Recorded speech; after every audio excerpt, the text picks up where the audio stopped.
అద్భుతమైనటువంటి పుస్తకాన్ని షిరిడి సంస్థాన్ వైభవం అనేటువంటి దాన్ని మరి ఇలాంటివి రీసెర్చ్ చేసి రాయగలగాలంటే ఆ ప్రస్తుత కాలంలో నాకు కనపడినటువంటి వారు జస్టిస్ చంద్రకుమార్ గారే. ఎందుకంటే వారు బాబా గారి గురించినటువంటి అనేక రకాలైన పత్రాలను ఒక పుస్తకం ద్వారా తీసుకొచ్చారు. అలాగే షిరిడి సంస్థాన్ యొక్క చరిత్ర మొత్తాన్ని కూడా దీంట్లో అద్భుతంగా తెలియజేశారు. దీని గురించి 2 మాటలు జస్టిస్ చంద్రకుమార్ గారు మాట్లాడతారు. ఇంతకుముందే మనము రష్యా నుంచి వచ్చినటువంటి గొప్ప సాయి భక్తులు వారి యొక్క అనుభవాన్ని మనం విన్నాం. బాబా ఒక విషయం చెప్పారు, ఈ లోకంలో లక్షలాది మంది ఉన్నారు, మరి కొంతమంది మీ భక్తులు అవుతారు ఏంటి అంటే చాలా స్పష్టంగా చెప్పారు. అల్లా నాకు కొన్ని పైసలు కేటాయించారు, వాళ్ళ బాగోగులు చూసుకోవాల్సిన బాధ్యత నాది. నా భక్తుడు 7 సముద్రాల ఆవల ఉన్నా కూడా పిచ్చుక కాలికి దారం కట్టి లాక్కుంటానని చెప్పేసి ఆ రష్యాలో ఉన్నా, జపాన్లో ఉన్నా, అమెరికాలో ఉన్నా, కేరళలో ఉన్నా, అస్సాంలో ఉన్నా, నాగాల్యాండ్లో ఉన్నా, మహారాష్ట్రలో ఉన్నా, ఎక్కడున్నా కూడా బాబా తన భక్తుల్ని వివిధ కారణాల చేత తన వైపు లాక్కుంటాడు. ఎలా లాక్కుంటాడు? మీ వ్యక్తిగతంగా మీ అనుభవాలు ఉంటాయి. అనుభవాలు లేకుండా ఎవరు సాయి భక్తులు గారు. మనందరం కూడా రకరకాలైనటువంటి అనుభవాలతోటే సాయి భక్తులమైనటువంటి ఒక సంఘటన ఉండేది. కాబట్టి ఏదైతుందో ఇవాళ నేను సాయిబాబా సంస్థాన్ చరిత్ర అనేటువంటి ఒక పుస్తకాన్ని రాశాను. సాయిబాబా సంస్థాన్ చరిత్రలో అనేక విషయాలు, మొట్టమొదటి బాబా షిరిడీకి ఎట్లా వచ్చారు, సాయిబాబాను ఆ రోజుల్లో గుర్తించినటువంటి యోగులు మహాత్ములు ఎవరెవరు, గంగాగిరి మహారాజ్, ఆనందనాథ్ మహారాజ్, వాసుదేవానంద సరస్వతి, గొప్ప గొప్ప కన్నడ యోగి, ఎంతో గొప్ప గొప్ప యోగులు, అంటే భగవంతుని తెలుసుకున్నటువంటి వారు. ఇప్పుడు యోగులు కదా భారతదేశానికి మార్గదర్శకం చూపించేవాళ్ళు. వాళ్ళకి ఏ భేదం ఉండదు, కులము మతము జాతి ఏ భేదం ఉండదు. విశ్వంలో ఎక్కడ ఏం జరుగుతుందో వాళ్ళకి తెలిసిపోతుంది. అలాంటి యోగులు వాళ్ళందరూ కూడా సాయిబాబాను ఆ రోజుల్లో ఇతడు భగవంతుని అవతారము అని చెప్పేసి వాళ్ళు చెప్పడం జరిగింది.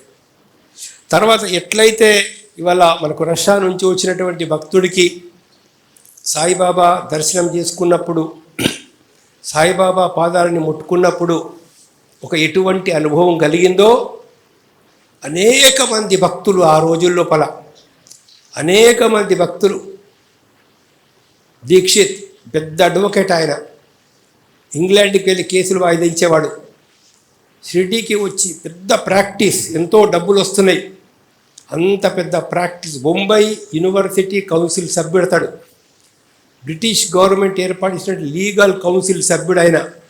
అటువంటి వ్యక్తి షిరిడీకి వచ్చి అక్కడ షిరిడీలో బాబా దగ్గర ఉన్న తర్వాత, బాబాను చూసిన తర్వాత నా జీవితం ధన్యమైంది, నేను ఎక్కడలేని ఆనందం పొందుతున్నాను, ఎక్కడలేని తన్మయత్వం కలుగుతుంది, నాకు ప్రాక్టీస్ అవసరం లేదు, ఏం అవసరం లేదు, నేను షిరిడీలో ఉండిపోతా అని చెప్పేసి షిరిడీలో దీక్షిత వాడ కట్టించుకొని షిరిడీలో ఉన్నాడు. కపర్దే ఆయన గొప్ప అడ్వకేట్. దాని తర్వాత జడ్జీలు, గొప్ప గొప్ప డిప్టీ కలెక్టర్స్, పెద్ద పెద్ద అధికారులందరూ కూడా, దాసగన్ లాంటి ఒక గొప్ప రచయితలు, సామాన్యులు కూడా, ఎంతోమంది సామాన్యులు కూడా ఎందుకు బాబా పట్ల ఆకర్షితులైనారు అంటే బాబా సన్నిధానంలో వాళ్ళకు ఒక ఎక్కలేని ఆనందం దొరికింది. వాళ్ళందరి జీవిత చరిత్ర చదివితే వాళ్ళ జీవితాలను ఎలా తీర్చిదిద్దాడు బాబా, వాళ్ళ మనసులో ఉన్నటువంటి ఒక భేదభావాలు ఎట్లా పోగొట్టాడు, అందరిలో ప్రాణస్వరూపంగా ఉన్నది భగవంతుడైనటువంటి అనుభవాలని సామాన్యులకు కూడా ఎట్లా ఇచ్చాడు బాబా అనేటటువంటిది మనకు చాలా స్పష్టంగా తెలుస్తుంది. అవన్నీ విషయాలను అంటే ఒక్కొక్క చాలా సమయం పడుతుంది చెప్పాలంటే, కానీ ఈ పుస్తకం రాయడానికి ప్రధానమైనటువంటి యొక్క డాక్యుమెంట్లు నేనైతే సంపాదించినానో ఆ సందర్భంగా సాయిబాబాకు అద్భుతమైనటువంటి ఒక అనుభవాన్ని ఇచ్చాడు. చాలా అద్భుతమైనటువంటి నా అనుభవాన్ని కూడా ఈ పుస్తకంలో వివరించడం జరిగింది. మొట్టమొదలు నేనేమి ఒక దేవుణ్ణి గొలిసేటటువంటి వ్యక్తిని కాదు, తాలో ఏ దేవుని నేను నమ్మేవో అది కాదు.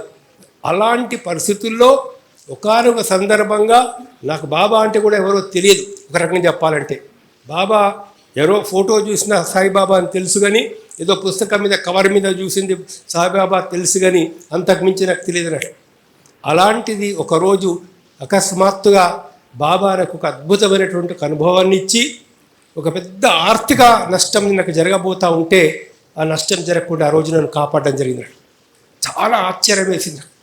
అసలు ఫోటో నుంచి ఒక మెసేజ్ రావడం ఏంటిది, ఫోటో నుంచి ఒక మాటలు వినబడ్డం ఏంటిది, దానిలో అల్మార్లో ఉన్న డబ్బులు తీసుకెళ్ళి బ్యాంకులో బ్యాంకులో వేసి అని చెప్పేసి చెప్తే అప్పుడు ఆ అల్మార్లో ఉన్నటువంటి మొత్తం బీరువాలో ఉన్న డబ్బులను తీసుకెళ్ళి బ్యాంకులో దాచేశాను. ఆ రోజు అమ్మకు బాగాలేదంటే మా నీటి ప్లేస్ ఆదిలాబాద్ వెళ్ళిపోయాము. రెండో రోజు ఇంట్లో దొంగతనం జరిగింది. అంత పెద్ద దొంగతనం జరగకుండా ఒక పరిచితమైనటువంటి యోగీశ్వరుడు నన్ను నాకు కనబడి నువ్వు ఈ విధంగా చెయ్యని చెప్పేసి చెప్పడం ఏం జరిగింది జీవితంలో అంటే అక్కడ టర్నింగ్ పాయింట్ లైఫ్ లోపల, అక్కడ టర్నింగ్ పాయింట్. కాబట్టి అనేక విషయాలు ఈ పుస్తకం లోపల నేను వివరించడం అనేది జరిగింది. ఒకటి వల్ల నిజమైనటువంటి ఒక ధర్మంలో ద్వేషం అనేది ఉండదు. నిజమైన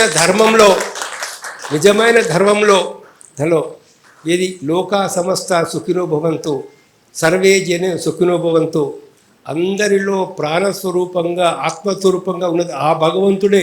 ఇక్కడ ఏకం సత్ విప్ర బహుదా వదంతి, ఉన్నది ఒక్కటే దానిలో అనేటటువంటి ఒక విషయాన్ని తెలుసుకుంటే మీరు ఒక గొప్ప మనకు ఎంతో గొప్పదైనటువంటి ఒక తాత్విక విచారణ భారత సంస్కృతి లోపల ఉంది.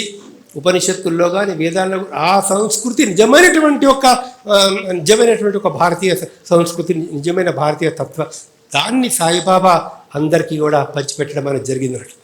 కాబట్టి మిత్రులారా, ఈ అనవసరమైనటువంటి ద్వేషాలు గీషాలు మేము హిందూ అని ఏదైతే చెప్పుకొని ఈ రోజులు చేస్తున్నారో కొంతమంది, అసలు వాళ్ళకి హిందూ తత్వం తెలియదని చెప్పేసి నేను చెప్తాను. ఉపనిషత్తులో ఏముందో తెలియదు, లేకపోతే వేదాల్లో ఏముందో తెలియదు. తను ఒక మనిషిని ఇంకో మనిషిని కులాల పేరుతో మతాల పేరుతో ద్వేషించేటటువంటి వాళ్ళకి అసలు భగవంతుని గురించినటువంటి భక్తి ఎట్టుగా తెలుస్తుంది. సరే, ఆ విషయంలోకి మనం ఇప్పుడు పోదలుచుకోలేదు. ఒక గొప్ప పుస్తకాన్ని మేము ఈరోజు వాళ్ళు మనకు రిలీజ్ చేసినందుకు వాళ్ళందరికీ కూడా హృదయపూర్వక ధన్యవాదాలు నేను తెలుపుతున్నాను.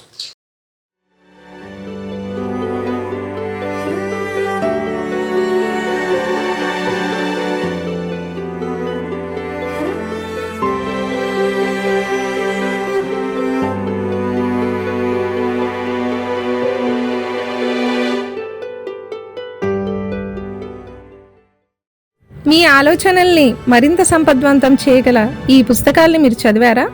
ప్రతులకు జై భారత్ పబ్లికేషన్స్ 9848030089.